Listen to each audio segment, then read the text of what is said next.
Hi everyone, and welcome to my multicultural interactions project.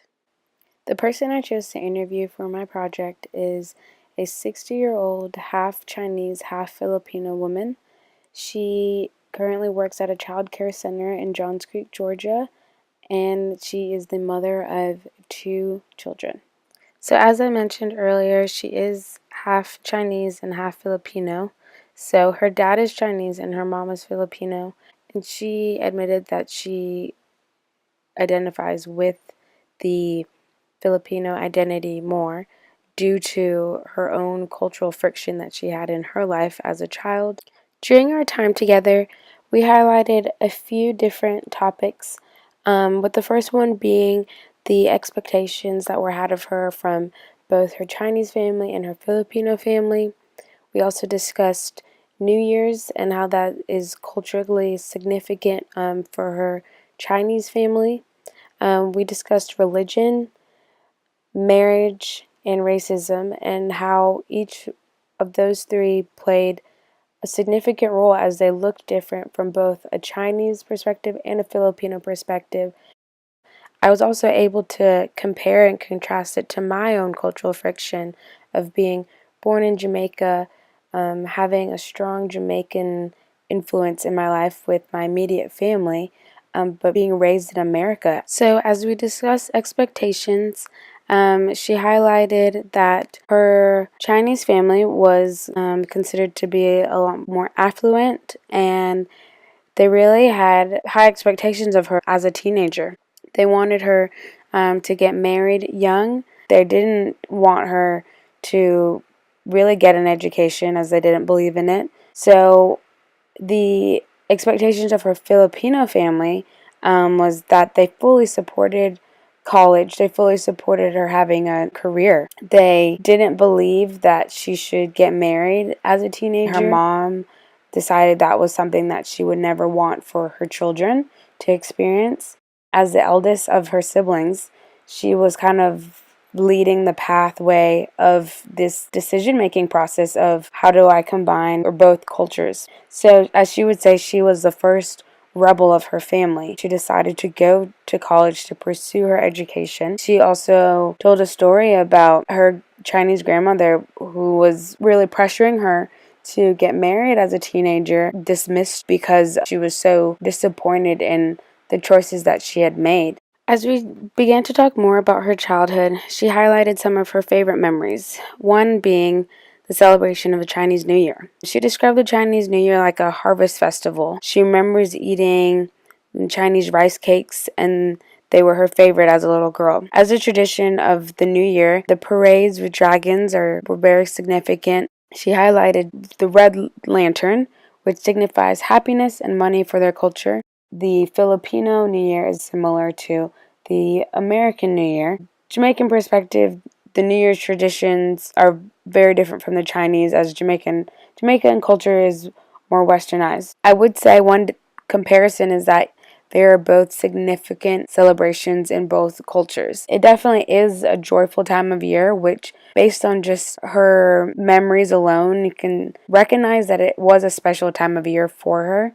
Religion was a topic that we could both easily relate on, even with the mixture of cultures. She grew up Catholic and later became a Christian as she became an adult. So religion was split for her growing up. Her mom was Catholic and she grew up attending Catholic church with her mom and her siblings, but her dad never attended. Some of her memories that she has of celebrating religious holidays, they would burn paper in big money bowls to celebrate the ones that have departed. They would have a lot of food, and they would wave incense as part of the Chinese religious culture. The Philippines religious culture has a Spanish twist, and is definitely more paganistic than westernized Christianity. For me, I could definitely understand the perspective of Christianity, as my sister did attend a Catholic school. Catholicism was not something that was practiced in our home. It was definitely interesting to hear even the difference in religious practices of Christianity, that even though we do have the same ultimate end belief, there's different practices that are intertwined just based on culture. So the topic of racism was probably our most relatable topic that we had. She grew up in a Chinese school. She actually grew up living with her Chinese family until the kids were all at an age where everyone could fully care for themselves.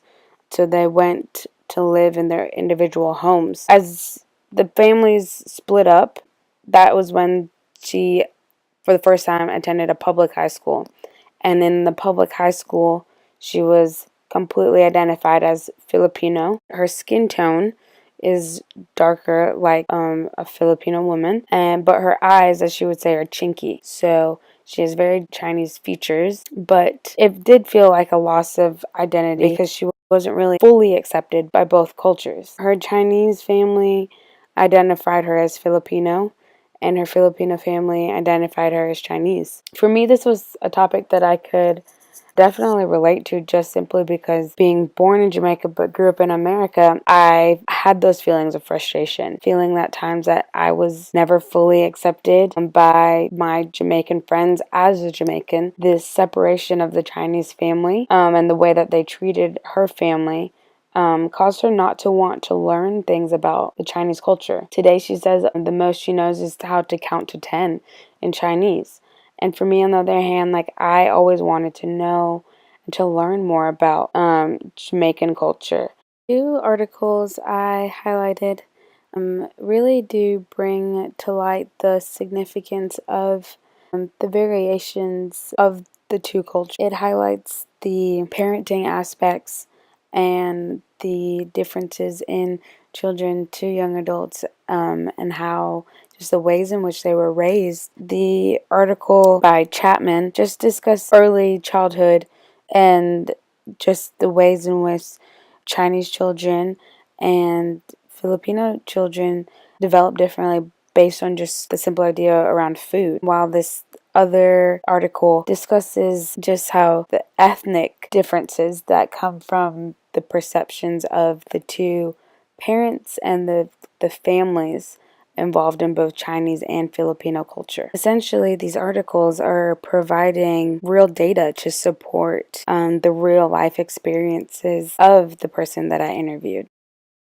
I think this project helped to broaden my opinion on Chinese and Filipino culture. It helped me to get a deeper understanding of the dynamics of both culture and the impacts it can have on an individual. It also helped me to recognize the own impacts of culture in my life. It allowed me to see that there are areas in my life that I was being impacted by my own culture that I was kind of unaware of. It was also interesting to see how that even though the cultures can look so different on the outside, but within the individuals, it can look very similar. And even with different traditions, religion, all the topics that I discussed earlier, it just helps me to understand that it is important to take the time to learn about these cultures and not dismiss them based on stereotypes or the worldview of the cultures, but to take the time to grasp your own thoughts and own opinions on a specific culture. And I think that will ultimately best benefit me as a counselor in the future.